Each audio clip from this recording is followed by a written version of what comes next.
Hey there, I'm VPL from the Left Perspective. I'm a white skinned, short, red and brown, flecks of silver haired human in a black t shirt, leaning against a grey metal fence with a gorgeous fuchsia in the background named Mary.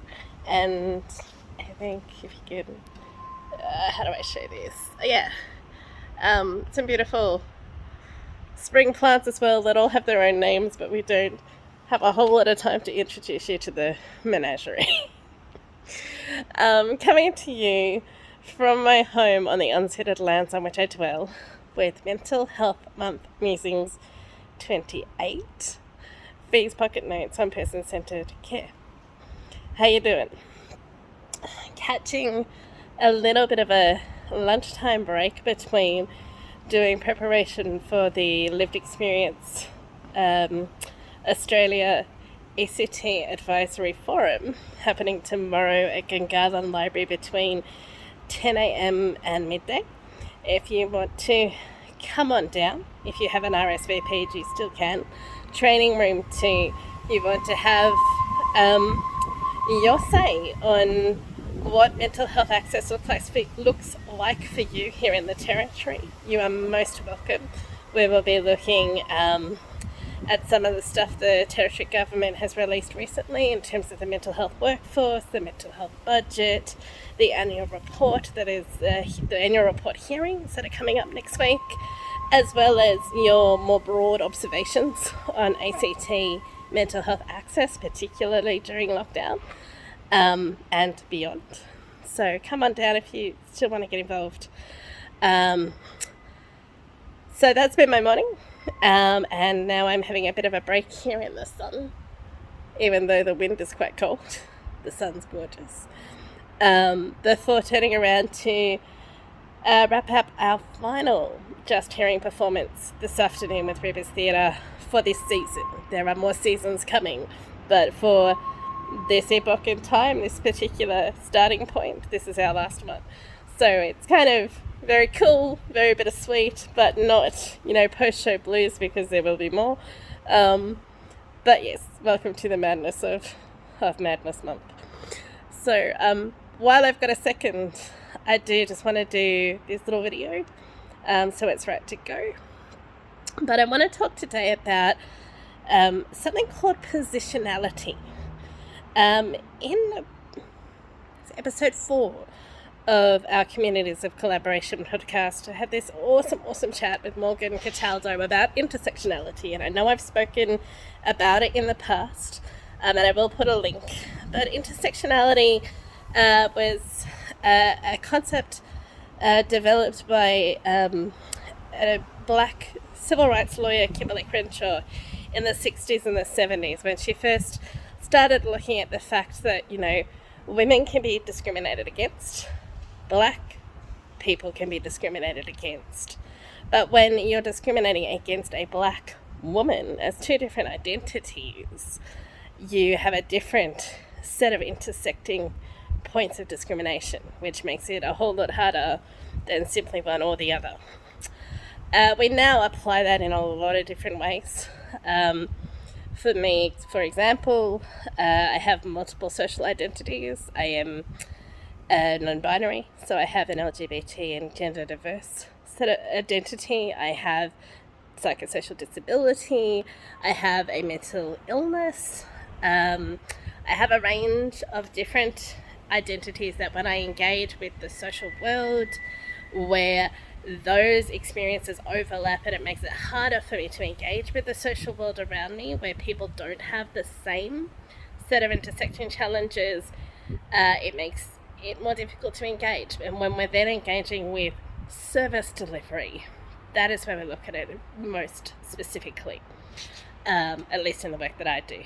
But it can happen on a call centre when you're calling Telstra about a phone issue. It can happen anywhere.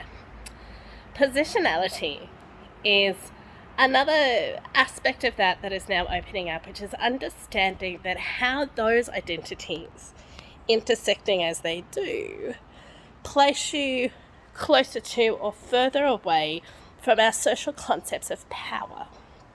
So I did a workshop really recently, which was actually run by Lived Experience Australia with Birdie. I will put their name in the chat because the last name has just flown out of my mind. But Birdie did this incredible piece of work on positionality. And it's things like, if we're looking at gender identity, do you identify as a man or a woman or someone that is gender diverse or trans? Because if you're a man, you are closer to having power over engaging with the social world and with certain structures than you are with a woman. Someone that is trans or gender diverse, that's even further away from the mark you get. If you are someone who lives in a country where the colour of your skin is the same colour as the person who is your prime minister or president, you are closer to the power than someone that does not have the same skin as their representing leader in parliament. There's a whole lot of different ways in which that can play out, but in the mental health sector, it's really important to understand this. Because if we're going into mental health services as consumers, we don't have a whole lot of say on how we are perceived, how we are described, and often how we are involved in our treatment. And that, my friends, is the heart of peer work, is being able to help people, empower people to be involved in their treatment, but also working within those organisational settings to advocate for those consumers' rights to be involved in their care and their treatment. And it's a massive job. It really is, because people don't understand. People don't think that they're being discriminatory. People don't think that they are using their position of power and privilege because they don't see it as positions of power and privilege, because they don't understand what it's like to not have that power and that position of privilege. They don't understand what it is like to have those rights taken away from a lived perspective, lived experience perspective. They don't understand what it is to be forced into a mental health unit with or without an involuntary order, but not be able to leave when you're in a position where things are going down on that unit and you don't want to be there, but there's nowhere safe to feel that you can be. That is positionality. When we have less power, less control over how our own lives are shaped, when everybody assumes we all have the same rights and equitable access to self-agency, that is how we define positionality. And that is part of the big challenge at the moment between the clinical and the non-clinical workforce. And it's not because anybody's horrible and nobody wants us there, although there are those experiences, but it's more so because people don't like being told, well, you're in a position of privilege or power, because the initial or the response to that is, but I don't abuse that.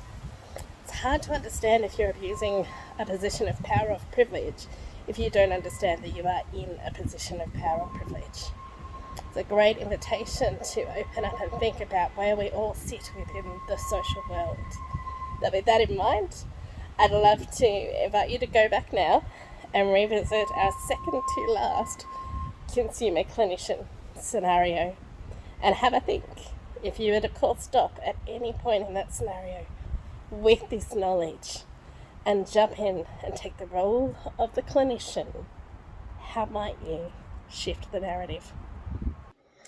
Person-centered care is not about what is written in my patient notes. Clinician. Look, I want to talk to you about what was discussed at handover today. There was apparently an incident last night. Yes, there was. Okay, well, look, it's just, it's not okay. It's not appropriate for you to have behaved the way that you have on a unit. I have something to say about that as well. Oh, I'm sure you do, but I've read the notes and I'm not interested. Well, wait a second. There was an interaction between me and two other staff members. Don't I get to actually at least tell you what happened? No, I'm not interested because your opinion is only going to be biased. I'm sorry. Where is it written that the staff can be completely believed, and I am to be dismissed before I even get a chance to make my case. Sorry, I've read the notes, I've spoken to the staff. They're quite unhappy with what happened, and your behaviour was not appropriate. Were you there? No, but I have faith in my fellow staff members. And the fact that I don't means nothing.